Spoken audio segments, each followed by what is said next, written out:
Audit যেগুলো হয় সেগুলো যখন ফরেন্সিক অডিট করা হয়, ইন্টারন্যাশনাল অডিট করা হয়, তখন দেখা যায় যে আসলে অরিজিনাল যে ডোমেস্টিক অডিট যেগুলো সেগুলোর অবস্থা ভালো নয়। ব্যাংক এবং আর্থিক অন্যান্য যে সমস্ত প্রতিষ্ঠানগুলো আছে, নন ব্যাংক ফাইন্যান্সিয়াল ইনস্টিটিউশন, তো তারা কিন্তু ইতিমধ্যে যে দুর্বল হয়ে গেছে, সেই দুর্বলতার ছাপ কিন্তু আমরা দেখতে পাচ্ছি যে এই পুঁজিবাজারে। তার কারণ এই পুঁজিবাজারে কিন্তু ব্যাংকগুলোরও শেয়ার আছে। হ্যাঁ, এখন নন ব্যাংক ফাইন্যান্সিয়াল ইনস্টিটিউশন তাদেরও শেয়ার আছে এবং তাদের নিয়ে কিন্তু একটা বড় টেনশন তৈরি হয়েছে যে শত কোটি টাকার উপরে কিন্তু শেয়ার জিরো হয়ে গেছে। এখন সুতরাং ব্যাংক দুর্বল হলে পুঁজিবাজার দুর্বল হবে, এই নন ব্যাংক ফাইন্যান্সিয়াল ইনস্টিটিউশন দুর্বল হলে পুঁজিবাজার দুর্বল হয়ে যাবে। আর এই ব্যাংকগুলো কিন্তু এখন যেহেতু নর্মাল অপারেশনে যেতে পারছে না, তারা কিন্তু আসলে ঋণ দিতে পারছে না, তার কারণ রেট অফ ইন্টারেস্ট অনেক হাই।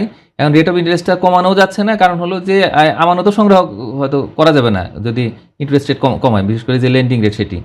এখন এই যে একটা ভিশাস সার্কেল, সেটার কারণে পুঁজিবাজার বড় একটা চাপের মধ্যে পড়েছে। এখন এইটা একটা বিষয়। আর রিয়েল সেক্টরের যে ইনভলভমেন্ট, যেটার কথা আপনি বলছেন, তালিকাভুক্ত কোম্পানিগুলো, এই যে কোম্পানিগুলো তালিকাভুক্ত যে কোম্পানি, সেই কোম্পানিগুলো কিন্তু হোমোজেনাস নয়। এই জন্য আমি বলছি যে রিয়েল সেক্টর থেকে যারা যাবেন ওইখানে, তো তাদের অবস্থাটা কেমন।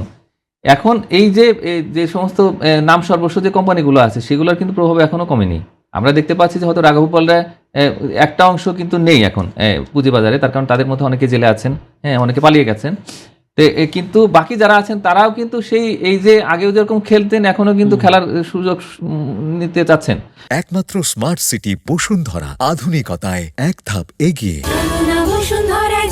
এখন এই বাস্তবতাতে আসলে আমাদের যে নিয়ন্ত্রক সংস্থা, তাদের দিক থেকে কি উদ্যোগ নেওয়া হচ্ছে, তারা কিন্তু অনেকটাই ওয়াচফুল ওয়েটিং অ্যাপ্রোচ বলে এটাকে, তো সেইটা দেখছেন ঠিক আছে, ধীরে সুস্থে দেখে বুঝে করি, কোনো রিস্ক নেব না, কোনো ঝামেলায় যাব না, ব্যাংকের যে নিয়ন্ত্রক প্রতিষ্ঠান তাদের সঙ্গেও কথা বলবো না, বাংলাদেশ ব্যাংকের সাথে তারা তেমন কিছু করবে না, এইভাবে করে যে সময়টা পার করে দিয়ে নির্বাচন হোক, তারপরে যা হয় হবে।